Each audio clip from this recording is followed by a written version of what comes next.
Hi, my name is Marisa, and in this video I would like to share with you my review of one of the best rated tinted sunscreens in the market. This is the Sisley Tinted Suncare SPF30. I'm going to tell you some product details, share with you the footage of my 2 days wear test, tell you the results of it, and finally I will share with you my opinion. So if you are interested in this content, just keep on watching. If you already saw one of my videos before, thank you for returning, and if you are new to my channel, welcome. In here we talk about everything beauty and lifestyle, focusing on over 40 issues. So if this is a topic that you think might interest you, please consider subscribing to my channel. You just need to click on the red subscribe button as well as on the ring bell one in order to be notified whenever I publish a new video. Also, please consider following me as well on Instagram. I publish almost daily beauty, lifestyle, and sometimes cat-related content on my Instagram stories. Before we start, I would just like to say, please forgive my hair.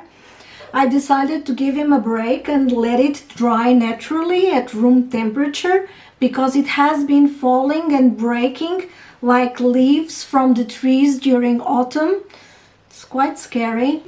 So yeah, it's a little bit bushy. This sunscreen comes with the typical Sisley packaging in a 40 milliliter or 1.3 fluid ounces squeezy tube. It's produced in France and we can get it in 4 different shades: natural, golden, amber and deep amber.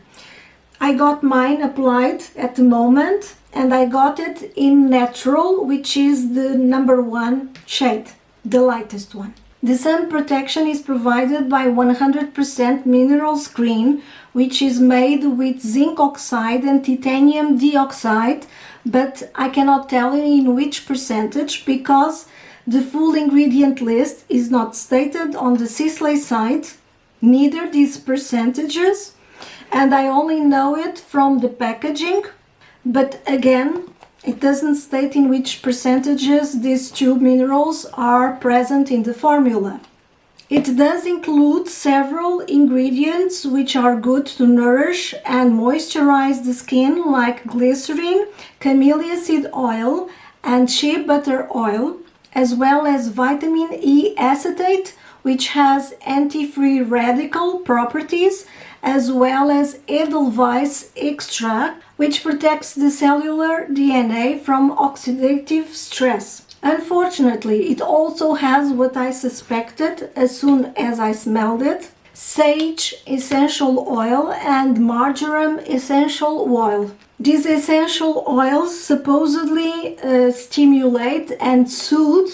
I think they are only here to give a scent to the sunscreen. Mind you, it also has linalool and linolete at the end of the ingredient list. So in total, at least 4 essential oils that, for me, I can do completely without. So I'm going to show you now the application on the 2 days wear test. So let's test this. So I'm already detecting the smell, and it's an organic smell with a little bit of citrusy in it. I'm going to apply with my fingers, and this is a very creamy consistency and it's not runny, as you can see.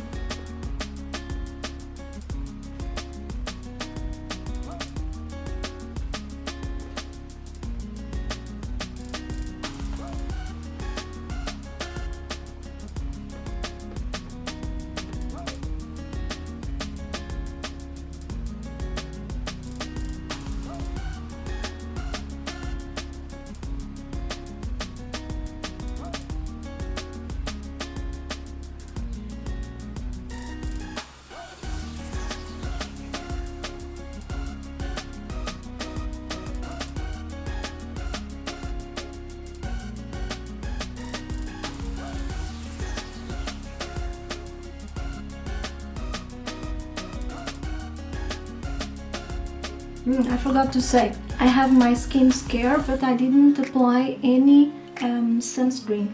Although it has a thicker consistency, it has blended well with my skin and I like the color. It's good for me. I think I applied a little bit too much here on the forehead. I'm going to use it, stretch it down.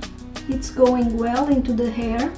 I'm going to take a little bit more and apply here with my Wayne Goss brush, just to see if I can spread it equally well. It is radiant, or at least it's letting show through the radiance that I had before from the skincare. After I apply on this side, I'm going to apply a little bit on my hand to see if it's more skin-like or is it really more radiant in nature. I think it also spreads very well with the brush. Actually, I think it's a little bit faster with the brush than with the fingers because of its thicker consistency, but you have to be careful in order not to leave any brush strokes.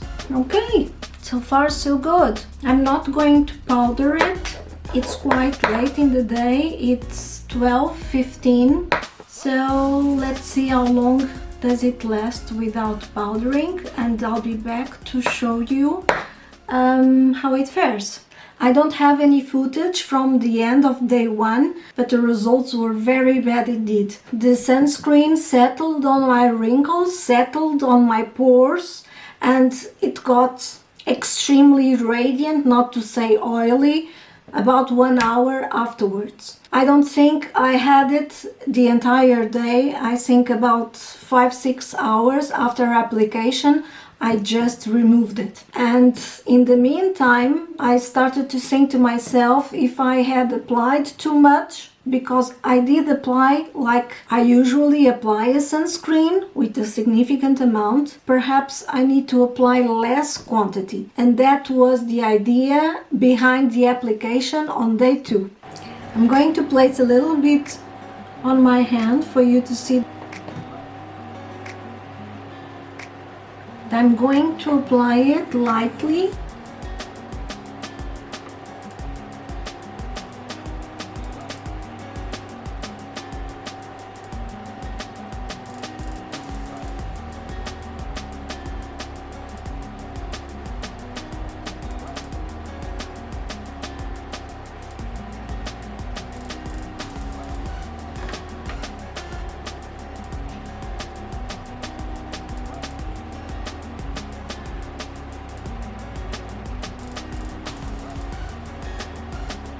A little bit more here. Let's see if it's buildable.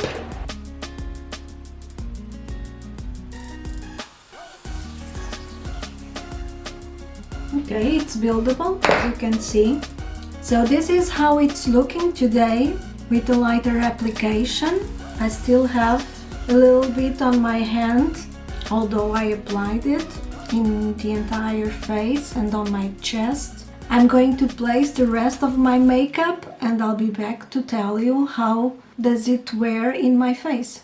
5 hours and a half have passed since I applied the sunscreen and it's starting to look a little bit too radiant, but considering that I didn't powder, actually it's not looking bad.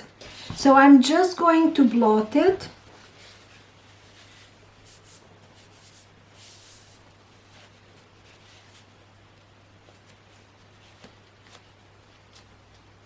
And I'm still not going to powder. I think it will remain like this until I remove all the makeup and protection at the end of the day. So as it is, this tinted sunscreen is better for my skin type than the one from La Mer that I just reviewed recently, and you have up here the link for that video.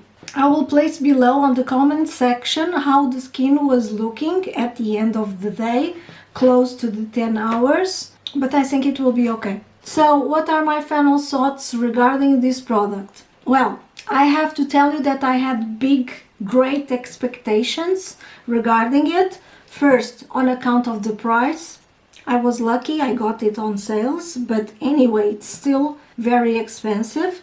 And second, because it has great evaluations, and I read and heard wonders about its performance on YouTube. Unfortunately for me, it still is a mixed bag. And it's a mixed bag because although it has 100% mineral sunscreen, it has essential oils, quite strong essential oils on its composition, which is not good for me, for my type of skin.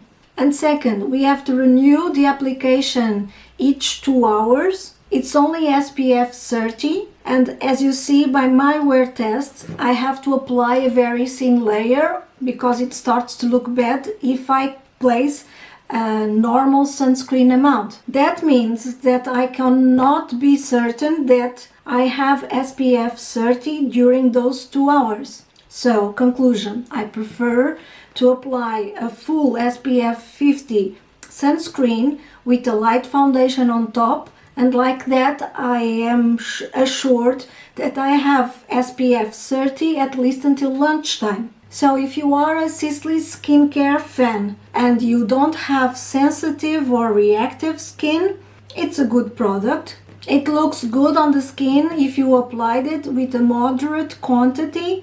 I'm not sure how it would work in an oily skin. If you have tested, please leave it below on the comments. I really would like for everyone to see what was the result of that test. Combination, normal and dry skins can use this without any issues. I'm using it without powder and I have combination skin. So for a light protection at home and going periodically outside for short periods of time and reapplying protection, I think this is a very good product indeed. Will I personally buy it again? Considering the price, I don't think so, because I would expect for the price to have a product that really fulfills my expectations of a sunscreen that provides the protection that I want and that delivers that coverage that this sunscreen is known for. And that's it with this mixed bag result. We come to the end of the video. I hope you have enjoyed it. I hope it was useful. If you did, please give me a thumbs up. Consider subscribing to my channel. It will really help me. Thank you very much for watching and see you soon. Bye!